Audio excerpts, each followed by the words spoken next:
મુલાકાત લીધી?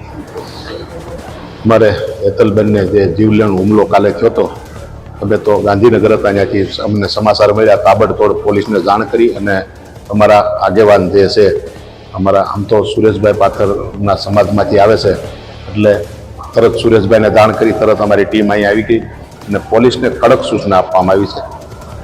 પહેલાં તો હેતલબેનની કાલ કરતાં સ્થિતિ આજ ઘણી સારી છે.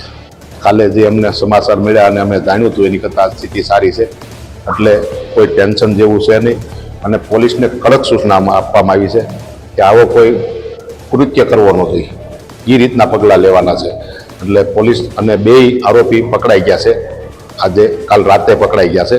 બધી પલ્લે પલની અમે માહિતી લેવી છીએ અને એની પાછળ જે કરવાનું થાય એ તમામ અમે કરવા માટે તૈયાર છે. અને નાનો પરિવાર છે એટલે એની પાછળ અમે એક ભાઈ બની અને એક મિત્ર બની અને આ કોઈ રાજકીય નહીં પણ એ રીતે અમે ઊભા રહેવાના છે અને તમામ ન્યાય આપવો છે.